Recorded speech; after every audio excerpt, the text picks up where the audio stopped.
I knew I was in trouble the second the moving truck stopped and the woman with the clipboard planted herself in front of it like a traffic cone with lipstick. She didn't say hello, didn't ask how the drive was, just, "You can't park here." I hadn't even cut the engine. That was my welcome to Ridge Pointone foot on the brake, the other halfway out the door, and a stranger already telling me who I was supposed to be. I kept my voice steady. "It's County Street parking. I'll be out of here in an hour." She smiled the way people do when they've already decided you're wrong. "It's a private lane. We voted on this," she said, tapping the clipboard like it was a gavel.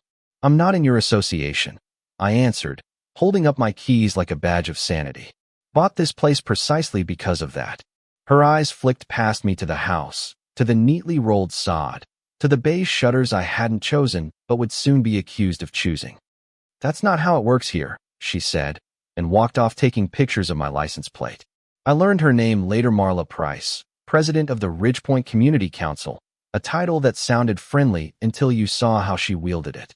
The sun kept climbing, and so did my blood pressure. I'd done everything by the bookplat maps, deed, a long call with a patient clerk at the county office who confirmed that my parcel, Lot B17, sat just outside the HOA boundary like a little island of leave me alone. And yet here I was, being told from minute one that my island didn't exist. By sunset, I'd hauled the couch, the boxes labeled kitchen, the guitar I don't play enough, and the feeling that I'd made the right choice. There's a relief that comes with knowing your space is actually yours. I cracked a soda, sat on the stoop, and watched sprinklers pitter along the cul-de-sac. For maybe 10 minutes it felt like home. The first notice arrived the next morning. No envelope, just a glossy sheet in plastic, taped chest-high to my door with blue painter's tape, like a bandage on a place that didn't hurt. Courtesy reminder: street parking limited to residents with HOA decals. Please move vehicle by 8 a.m. or tow will be authorized. I peeled it off slow. I didn't crumple it. Folks like Marla collect your reactions like bottle caps. I set it on the kitchen counter, next to the fruit bowl that held 2 bruised peaches and a pen with half the ink dried up. I wrote a polite email with the deed attached and the county parcel map circled in red. I thought, naively, that this would end it. 2 days later, the courtesy vanished from the letterhead. Violation. Daily fines. Administrative fee. I laughed, and not the nice kind. Then I bought 3 pink plastic flamingos from the garden aisle, stuck them by the mailbox, and tied tiny tags around their necks. No tinua. It felt childish and, somehow, exactly adult enough. Marla started sending proxies. A big guy in suspenders pretending he wasn't taking photos of my backyard through the slats. A thin man with a handheld camcorder no one sells anymore, narrating my trash day like a nature documentary. Here we see a non-compliant bin placement. A woman I'd later know as Camille, always with a calm smile and a stack of petitions. "It would just be cleaner if everyone was under the same rules," she said, as if community were a sweater you could lint roll. I said no. I said it kindly until I couldn't. I saved every notice and date-stamped every conversation in a little black notebook that didn't look like armor, but was. The sheriff came because I asked him to. Deputy Halfordy-ish, sunburned nose, the gait of a man who's walked into too many houses where the people inside were not okay. He studied my deed on the hood of his cruiser and nodded. "You're not in their association," he said to me. Then, turning to Marla and her second, a man with mirrored sunglasses who hadn't removed them even when we shook hands, he added, "You don't have jurisdiction at this address. Stick to your lanes." Marla didn't blink. "We voted," she said, like a spell. Hall scratched something on his pad that might as well have been, "The wind says the ocean is dry." For a week, it went quiet. Neighbors introduced themselves properly. The mom 2 doors down, her name's Dana, brought muffins with her kids peeking around her legs. "We've had drama," she said carefully, "the way you talk around kids, but it's a good street." The kids asked if my dog bites. I don't have a dog. I told them the guitar on the wall bites strangers who try to play Wonderwall. They laughed, and Dana's shoulders dropped an inch.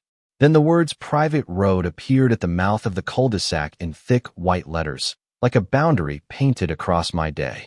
Overnight, someone had put up traffic cones and a little chain that sagged in the middle like a dare.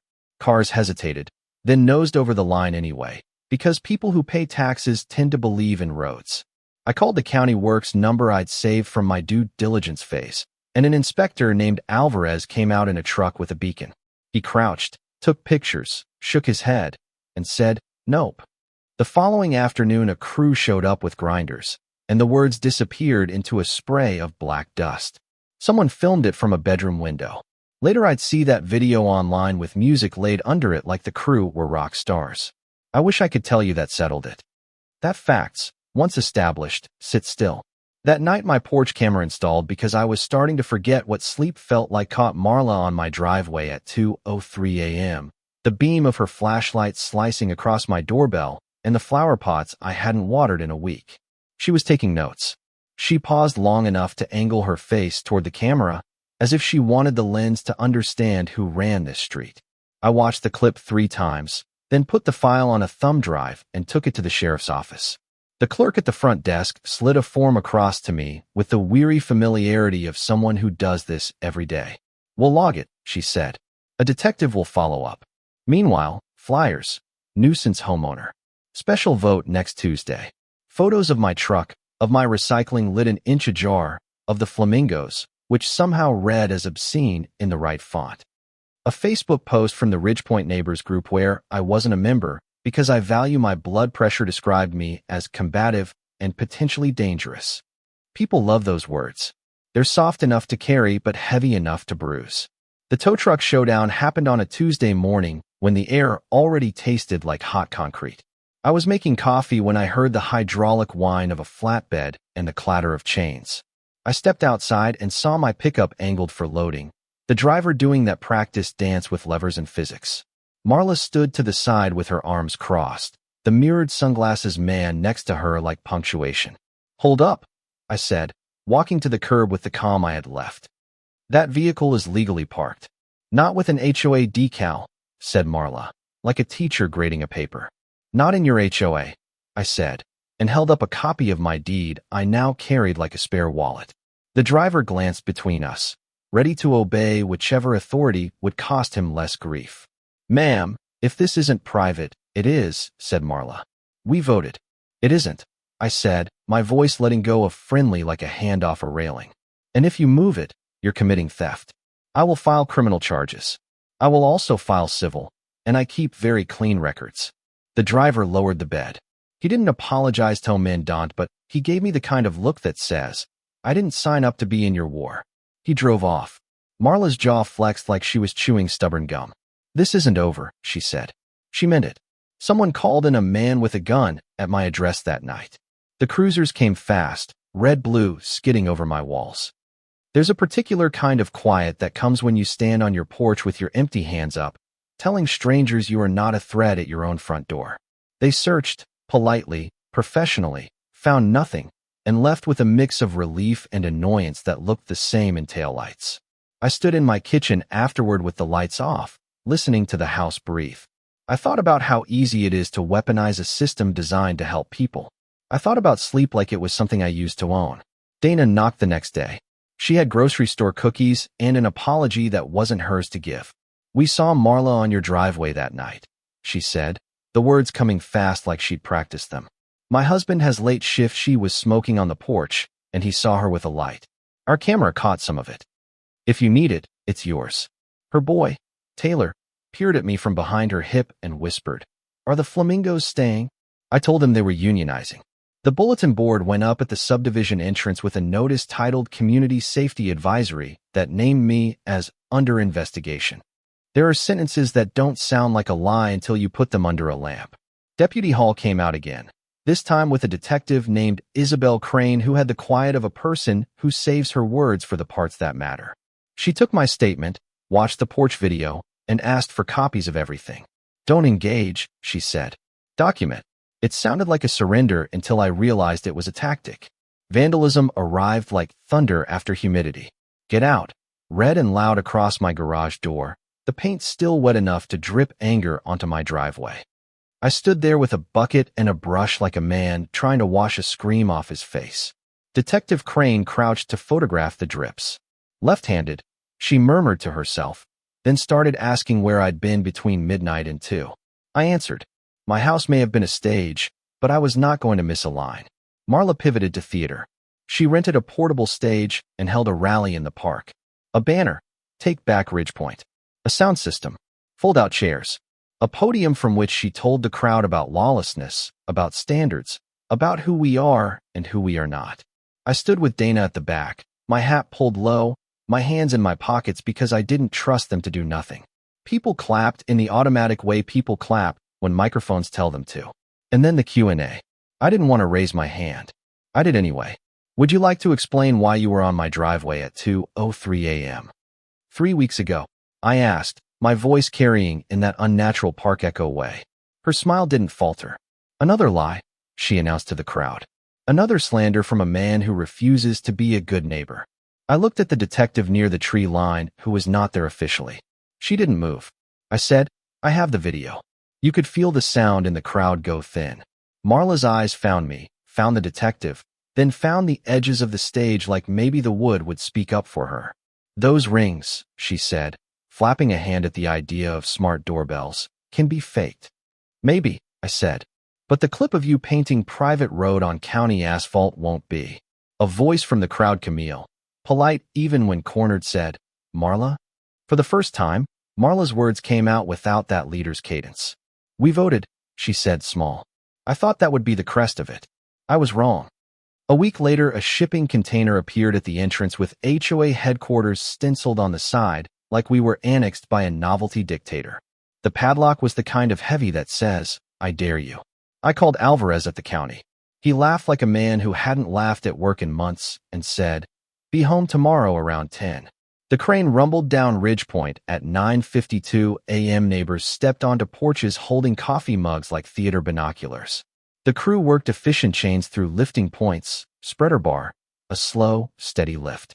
Marla came running in house shoes, shouting about sovereignty, about covenants, about votes.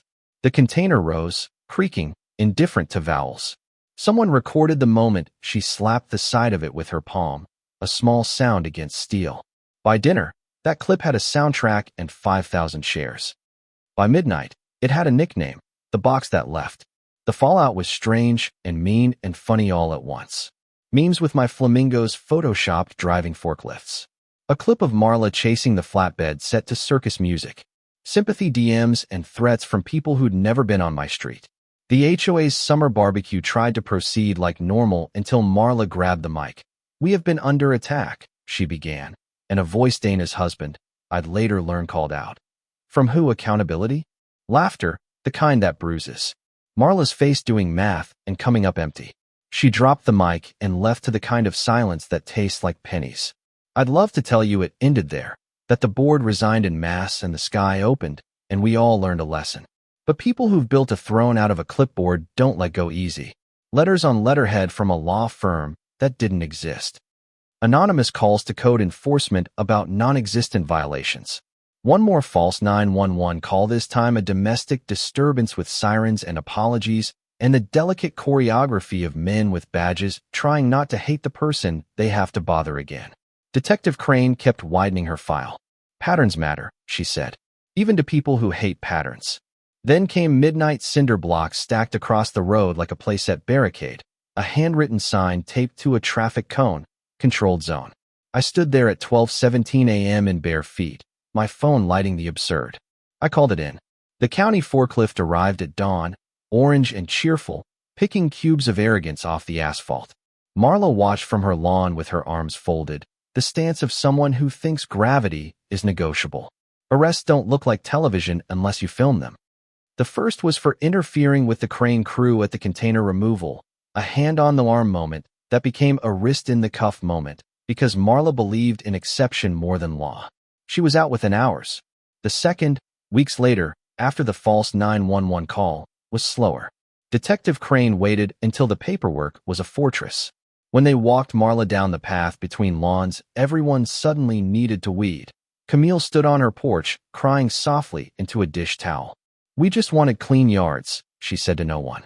The board dissolved because boards do when the president is suddenly radioactive. The bylaws remain in a binder that someone will open in a decade and say, "Remember her?" Dana brought over lemon bars the day the sign at the entrance got replaced with something neutral and boring. "Boring is good," she said. Taylor asked if the flamingos were going to the barbecue to celebrate. They're on strike, I told him. He said, what's a strike? And Dana said, ask Uncle Evan. And that's how I learned that I had become Uncle Evan to two kids who had watched adults lose their minds and then, slowly, find them again. There are quiet days now that feel like a luxury purchase. Morning sprinklers, the gasoline murmur of a mower far away, the tick of a cooling engine on a driveway that is not evidence of anything. I fixed up the front porch new swing, a plan I'm trying not to kill. I sleep again mostly. When I don't, I walk the boundary lines in my head like prayer beads. This line is my side. That line is yours. Everything we are to each other happens where the lines touch. I still see Marla sometimes. She lives 2 blocks over in a house with perfect hedges and a sudden privacy fence. We pass each other at the grocery store where she looks through me like I'm glass in a drafty window. I don't hate her. Hate would be a hobby, and I've had enough hobbies forced on me. I don't forgive her either. Forgiveness would require a shared definition of harm. What I feel is something simpler. Pity, maybe. Or the steady choice not to be a person who needs a stage to feel real. The legal stuff drips on. You learn that justice moves like a slow river, muddy, looping, but headed somewhere. Restitution hearings. A no-contact motion that means I will never again hear the words, "we voted," on my own sidewalk. Detective Crane called once in the middle of it, not to ask anything, just to say, keep your notes. People forget. Paper remembers. I looked at my little black book and felt a kind of tenderness for it I'd reserved for pets and first guitars. If you ask me whether I should have blended and signéd the petition, slapped a decal on the truck, kept my head down, I'll tell you a story about a line of white paint that said private road where there was none. I'll tell you about men with rifles doing their best not to escalate on a porch that smelled like last night's coffee. I'll tell you about a shipping container that lifted off the ground and took with it a spell that had held a whole street, not because steel and bylaws are powerful, but because someone said they were. And I'll tell you about a boy who asked if the flamingos were staying and the way his mother exhaled when I said yes. Like maybe, finally, the adults were going to keep the promises they make without words. You are safe here. The rules make sense here. If someone tells you that your home belongs to a vote they invented after you arrived, you can say no. On good evenings, I sit on the porch swing and listen to the neighborhood remember how to be a neighborhood. Someone grills something that smells like forgiveness. Someone's music drifts through the slats of a fence, an old soul record that makes shadows sway.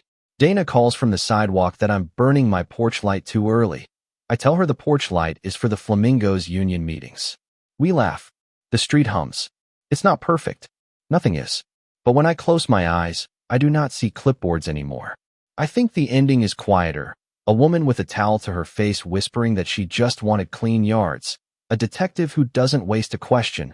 A boy who thinks plastic birds can organize. Maybe the ending is the lawn chair I leave out by the curb on hot nights with a note taped to it. Free. It disappears within an hour. Someone had a need. I met it without a vote. So, here's where I'll leave it, for now. I moved to Ridgepoint for a little piece of ordinary, and I got a crash course in how fragile ordinary is when someone confuses authority with ownership. I didn't win because I was braver or louder. I won because the map said one thing and the law backed it up, and because enough people decided that we keep each other honest by insisting on the truth, even when it's inconvenient, even when it turns your barbecue into a referendum. If that sounds small, that's because it is. The good stuff usually is. And yet there's a part of me that wonders what happens next. Not with me. With us. With every block that starts to believe votes can erase deeds, or that loud can replace legal, or that safety is the same as control. Maybe you're watching this because your street's got a Marla of its own, or because you are a Marla, and you're trying to figure out if the clipboard feels so heavy because it's full of rules or because it's full of fear. Either way, you've got a choice to make about what kind of neighbor you want to be when someone new pulls a moving truck into the lane and parks for an hour in the sun. Tell me where you land. Was I right to stand my ground, or was I stubborn in a way that made everything worse before it got better? If you've lived through something like this, if your community fought over lines on a map, or a sign on a post, or a rule that meant one thing on paper and another thing in real life, drop your story below. Do you side with property rights, with majority votes, with something in between? Where does fairness end and control begin? Share your take, share your street, and if you've got a neighbor who needs to hear this, send it to them. Let's argue like grown-ups, and maybe, just maybe, figure out how to live next to each other without needing a crane to lift our worst ideas out of the way.